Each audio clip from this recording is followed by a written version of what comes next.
안녕하세요. 전기차 알려주는 남자 전차 남입니다. 오늘은 테슬라 블랙박스 뷰어의 미래에 대해 생각해보는 시간을 가져볼까 합니다. 테슬라가 최근 2020.12.5 버전을 통해서 블랙박스 뷰어를 제공하고 있죠. 테슬라 차량 앞, 뒤, 좌우에 설치되어 있는 카메라들로 찍은 영상을 차량 내부의 15인치 스크린에서 바로 볼 수 있는 그런 기능인데요. 테슬라 오너들이 너무너무 편하다고 좋아하고 있습니다. 기존에는 차량에서 바로 볼 수는 없었고 메모리를 빼서 노트북이나 PC 같은 데 연결을 해서 봐야 되던 것이었죠. 근데 그거를 차량에서 바로 볼 수 있으니까 아주 편하죠. 그런데 말입니다. 블랙박스 뷰어의 기능이 여기서 끝이 아닌 것 같다는 거죠. 앞으로 더욱 편리한 기능들이 추가될 것 같아서 이 부분에 대해서 이야기를 해볼까 합니다. 지금은 블랙박스 뷰어가 차 안에 있는 스크린에서만 영상을 보여주는데 앞으로는 테슬라의 스마트폰용 앱에서도 블랙박스 영상을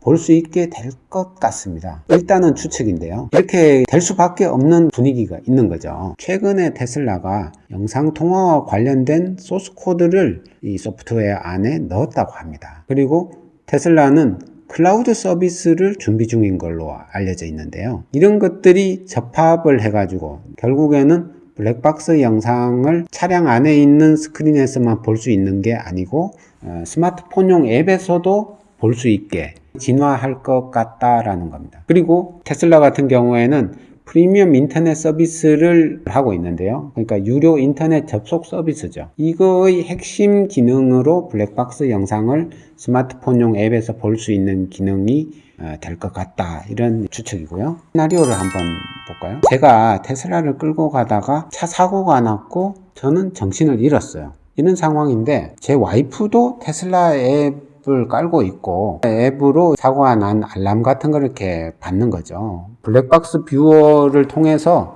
실시간으로 보는 거죠. 어떤 차량이 와서 박았고 그 차량의 운전자는 지금 어떤 걸 하고 있는지 이제 다 볼 수 있는 세상이 된다. 이런 상상이죠. 또 다른 시나리오를 한번 볼까요? 제 테슬라를 저 어딘가에 주차를 해놨는데 도둑이 들었습니다. 근데 센트리 모드가 작동을 해서 촬영은 하고 있고 한데 기존에는 촬영해서 저장 정도 이런 블랙박스 뷰어를 원격에서 볼 수 있는 서비스가 시작이 되면 멀리 떨어져서도 스마트폰용 앱을 켜가지고 블랙박스 뷰어를 통해서 도둑이 침입을 해가지고 어떤 짓을 하고 있는지를 확인할 수 있는 거죠. 그래서 그쪽으로 바로 경고 메시지를 보낼 수도 있을 거고 아니 남의 차에 들어와서 왜 나쁜 짓을 하고 있느냐 이렇게 그 사람한테 말을 할 수도 있고 그렇게 되면 도둑은 어이구 내가 하는 게 다 찍히구나 잘못하면 경찰에 신고해서 잡히겠구나 이런 생각이 들어서 도망을 간다던가 이런 상황도 생각해 볼 수 있는 거죠.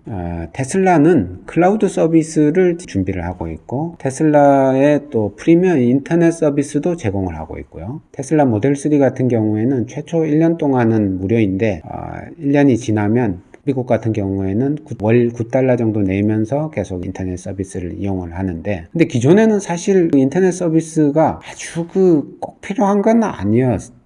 주차해놨을 때 넷플릭스를 본다던가 유튜브를 본다던가 인터넷을 검색을 한다던가 이런 정도였는데 그걸 꼭 굳이 테슬라 자체에 있는 인터넷으로 할 필요는 별로 없죠. 왜냐하면 폰을 이미 다 가지고 있고 폰에서 데이터도 많이 보유하고 있다 보니까 그랬는데 블랙박스 영상을 스마트폰용 앱에서 볼 수 있도록 해주는 이런 서비스가 테슬라 프리미엄 인터넷 서비스에 들어간다 하면 상황이 달라지겠죠. 그 서비스를 이용해야 확인할 수 있다 그러면 훨씬 더 프리미엄 인터넷 서비스를 쓰는 사람이 늘어날 것 같아요. 테슬라는 추가적인 매출을 발생을 시킬 수가 있겠죠. 이런 부분도 있고 그 다음에 테슬라의 스타링크 프로젝트 이것도 보면 테슬라가 관계사인 스페이스X를 통해서 계속 로켓을 쏘고 있고 한 번에 인공위성 60개씩 쏘아 올려서 이미 360대 이상 쏘아 올려놓은 걸로 알려져 있는데요.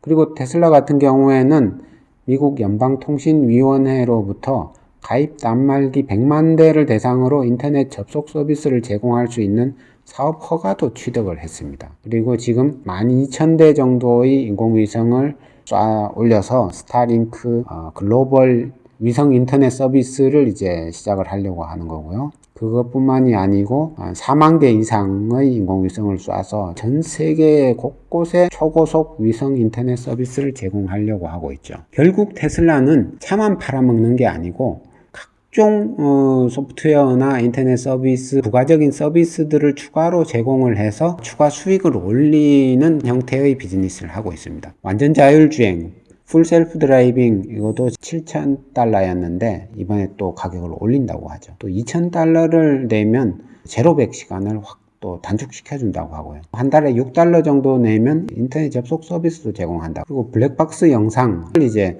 원격에서 볼 수 있는 이런 부분도 유료로 일부를 제공해도 될 것 같고요. 그리고 또 이런 서비스가 필요한 게 앞으로 테슬라는 로보택시 서비스를 하려고 준비를 하고 있죠. 로보택시 같은 경우에는 내 차를 다른 사람한테 빌려주는 서비스거든요. 그러다 보니까 차 주인은 불특정 다수한테 내 차를 빌려주다 보니까 사실 걱정이 많이 돼요. 빌려가서 함부로 써가지고 고장을 내놓는다든가 뭐 해코지를 해놓지 않을까라는 그런 걱정도 많고, 그러다 보니까 화상통화라든가 이런 게 작동하기를 원하는 거죠. 그걸 또 테슬라는 이런 서비스를 제공할 수 있는 준비를 막 하고 있는 것 같아요. 이런 걸 IT에서는 스케일러비리티라고 해요. 확장성이라고 하죠. 근데 테슬라는 IT 회사이고 IT 회사가 차를 만들고 있고, 그래서 IT의 핵심 가치인 스케일러비리티, 이게 뭔지를 테슬라 비즈니스에서 보여주고 있다, 이런 이야기고요. 이상 전차남이었고요. 다음에도 전기차 관련된 좋은 내용으로 찾아뵙겠습니다.